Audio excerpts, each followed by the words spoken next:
The Magic Garden. Chapter 1. Mia finds the key. Mia loved walking in her grandmother's garden. One sunny morning, she wandered near the rose bushes at the back. Suddenly, something shiny caught her eye. She bent down and picked up a small golden key lying on the ground. "What is this?" Mia whispered to herself. She looked around, but did not see anyone nearby. Curiously, she walked toward an old tree at the edge of the garden.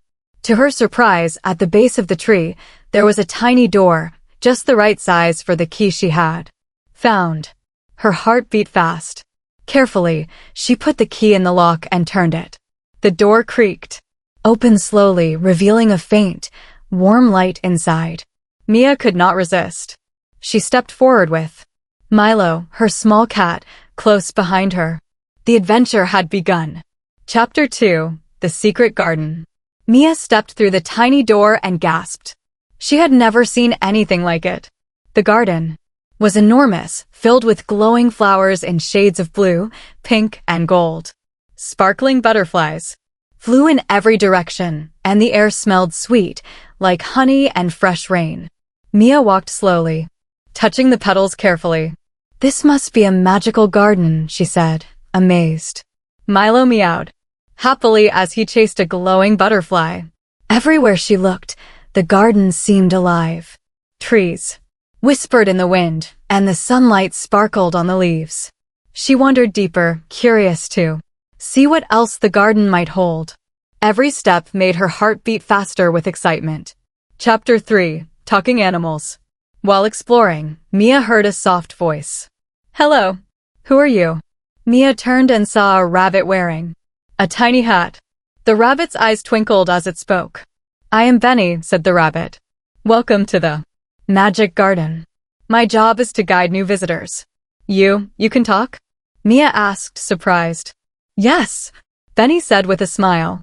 "All animals here can talk if you are kind and curious. Do you like helping others?" Mia nodded. "Yes, I love helping animals and exploring new places." Benny hopped closer. "Then you will enjoy your time here. There are many surprises waiting for you, but some challenges will test your courage and kindness." Chapter 4. The Puzzle Tree. Mia walked further and found a giant tree with many small doors carved into its trunk. A voice echoed from the tree. "Solve my riddle, and I will reveal a treasure to you." The riddle was written on the bark. "I shine at night but disappear in the day. What am I?" Mia thought carefully. She looked up at the sky, remembering the stars she had seen the night before. "A star," she said confidently. The doors on the tree slowly opened, revealing a cluster of glowing fruits hanging from the branches. The fruits sparkled in every color imaginable. Mia picked one carefully and tasted it. It was sweet and magical, filling her with warmth and happiness. Chapter 5. The Rainbow Bridge. Soon, Mia reached a river that glowed with soft colors. Across the river was a rainbow bridge, shining in red, orange, yellow, green, blue, and violet. Mia stepped onto the bridge but froze. The bridge was high, and the river below looked deep. "Take my paw, Mia," said Benny. "We will cross together." Mia held his paw and began stepping carefully. Each step made her heart race, but Benny's steady encouragement helped her. Halfway across, a gust of wind shook the bridge and Mia's knees felt weak. "Keep going, Mia. You can do it," Benny cheered. Finally, they reached the other side. Mia jumped with joy. "I did it. I really did it," she said. Chapter 6. The Fountain of Colors. Deeper in the garden, Mia discovered a fountain. The water shimmered with every color of the rainbow.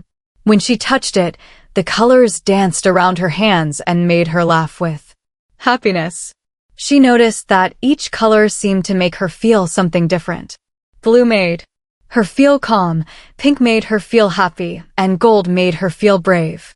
Milo played in the water, chasing the glowing drops. Mia realized that the fountain was magical, showing the beauty and joy of the garden. Chapter 7. The Singing Flowers. Mia wandered into a part of the garden where the flowers seemed to stand taller than before. She clapped her hands, and to her surprise, the flowers began to sing. Their voices were soft and melodic, filling the air with magic. Mia laughed and danced among the singing flowers. "This is incredible," she shouted. Milo twirled around her legs, trying to catch the petals as they fell. The entire garden seemed alive, moving and singing with joy. Chapter 8. The Tiny Door Challenge. At the edge of the garden, Mia found another tiny door, even smaller than the first. A note beside it said, "Only those who help others may enter." Mia saw a little squirrel struggling to reach a nut on a high branch. She carefully lifted the squirrel, letting it grab the nut. The tiny door began to glow and slowly opened. Inside, she saw a small treasure chest filled with glowing seeds and sparkling dust. Mia smiled, realizing that helping others had made her stronger and braver. Chapter 9. Saying Goodbye. The sun began to set, painting the sky in orange and pink. Mia knew it was time to leave. Benny and the other animals gathered around, waving their paws and wings. "Thank you for visiting, Mia," said Benny. "Remember, you are always welcome here." Mia waved back. "I promise I will come back soon," she said, feeling happy but a little sad to leave. Chapter 10. Back Home. Mia returned to her grandmother's garden through the tiny door, holding the golden key in her hand. Milo purred contently. That night, Mia dreamed of the glowing flowers, talking animals, rainbow bridges, and magical fountains. She knew that the magic garden would always be there, waiting for her next adventure. And Mia felt proud, knowing she had discovered courage, kindness, and magic, all in one wonderful place. The end.